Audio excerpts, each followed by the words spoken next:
Hey there, it is WRAL State Government reporters Will Doran and Caroline Yaffa. We have been all over the last couple of days the story that really everyone was talking about this around the state and around the country. It's a big national story, hemp, the hemp ban. So this has been taking up a lot of our time. If you like these YouTube videos that we do, definitely like and subscribe so you can get more of them, like our politics content. Caroline, hemp is not exactly dead, but kind of dead, but maybe not. Yeah, it's in like this very weird limbo, I feel like. I mean, we all thought that the House and the Senate, that they had a deal. They did a conference report, which is 3 senators, 3 House members, and they agreed on what would be in the bill. Right, and usually when you see a conference report like that, this is kind of legislative lingo we're using, but it basically just means we got a small group of people that we trust, we put them in a room, told them hammer out a deal, and they did. And usually when that happens, it goes passes. through, yeah, right. But it did not. And yesterday, we all thought it was kind of the last day. The Senate passed it right after they passed the budget in late June. So we kind of thought it was going to be done when the House met yesterday. It was the first time since the whole budget stuff that they met. And we were expecting it. But then there were so many protesters at the Capitol, so we thought that it kind of got held up a little bit, and it turned out that the speaker said that they're going to take a step back and they're going to revisit it. So it's not dead, but it's dead for now, I think is safe to say. And so State House Speaker Destin Hall, he talked about this a little bit after he essentially made the decision to kill it. A lot of disagreement though about what to do and concerns about maybe the bill as written is too broad. So what happened was about a decade ago, it was 2018, 2019, North Carolina legalized hemp. The federal government did it at the same time.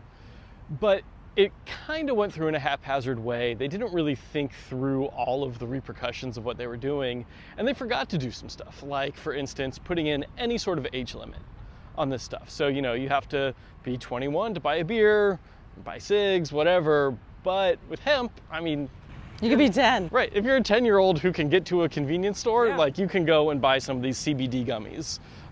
That, you know, people who use them say, like, look, even for, you know, some experienced stoners, this stuff can be really heavy. And you can, you know, middle schoolers can just walk into the store and buy them. So basically everyone agrees that, okay, we need to fix this. Like, Republicans agree, Democrats agree, but not just politicians. Like the industry. The industry. Yes. Yeah. You talk to some people in the industry, like, yeah, this is kind of insane. But here's the problem.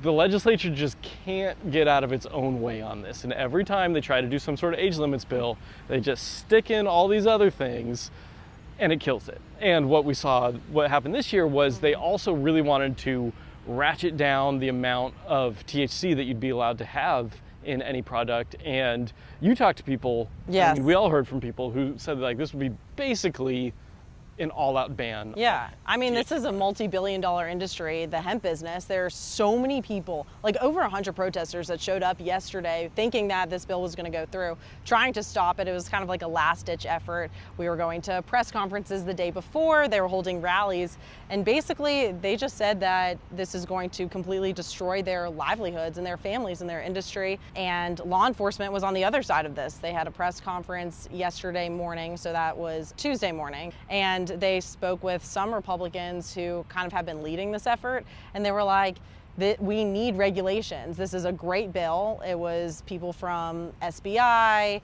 the State Highway Patrol, so many different law enforcement agencies. Yeah, you had prosecutors there, cops, sheriffs, and they all said, look, this stuff is not good for our kids. Like, we need to go ahead and just get it out of the stores. It's time that we put children ahead of product and profit. It's time we take a strong step to protect our communities in this dangerous loophole. Kind of the angle that they ignored was that, okay, but what about the industry adults who use all of this stuff? And, you know, I mean, there are thousands, maybe even millions of North Carolinians, you know, who use these products, whether that's regularly or just every once in a while, whatever. But people do want to use them. And, you know, we're talking for people who don't know. If you've gotten this far in the video, you probably know. But, you know, THC gummies, you know, infused drinks that a lot of breweries and other companies make. I mean, there's all sorts of products. Tons of people buy them, spend billions of dollars on them. Totally. Thousands of jobs, whether it's, you know, from farmers, manufacturers, retailers, depend on this kind of stuff. Let's take a quick break right there, and we'll be right back.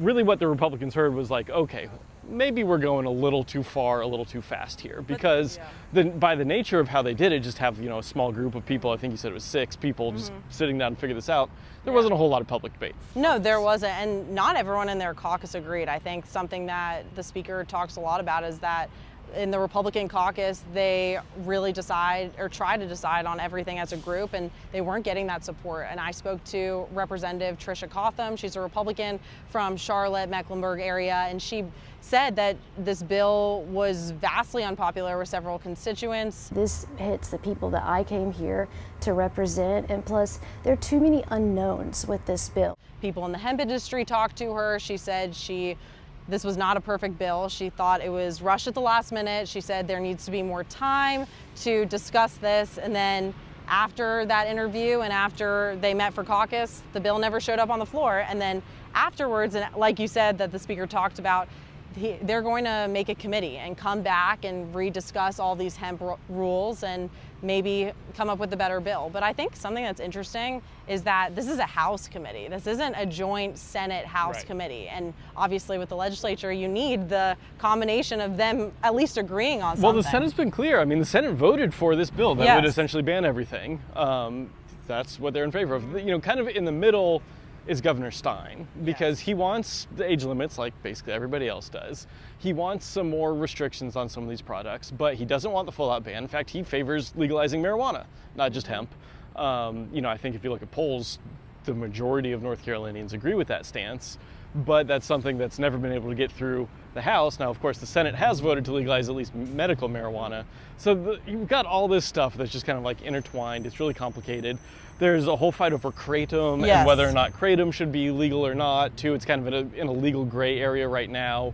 Some lawmakers want to crack down on it. Some of them want to let it continue being sold. So, like I said, there's so many issues here. And the problem is, they just can't help themselves. Yeah. And if they would just do something on the age limits that would be able to get broad bipartisan support, they'd be able to pass it.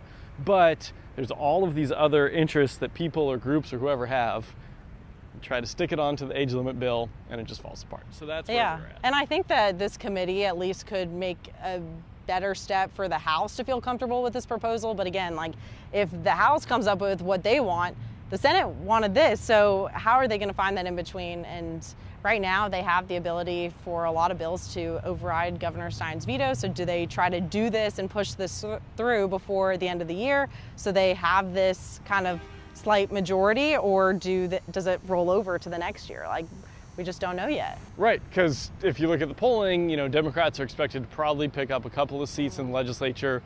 They've already broken the supermajority in the House. They're close in the Senate. They're hoping they can get that done this year. So, if that happens in November, then, we enter 2027 without Republican supermajorities. There's 2 ways that could go, right? Either Republicans and Democrats can negotiate on things and get some stuff done instead of just doing whatever the Republican caucus wants, or nothing can happen and just the legislature just grinds to a halt. Yeah. And so we don't know yet how that might go. We don't even know who's going to win in the elections. True. And we don't even know if this hemp ban, if it will be a hemp ban or hemp regulation, or what will happen, but we'll continue to follow this. Will and I and the rest of the NC Capitol team tune into WRAL and WRAL.com. And thank you for listening to the WRAL Daily Download and for making us part of your morning routine. Another great way to get WRAL news is the Morning Briefing newsletter. That's a daily email with triangle news, events, and headlines to help you get ready for the day. You can sign up at WRAL.com/newsletter.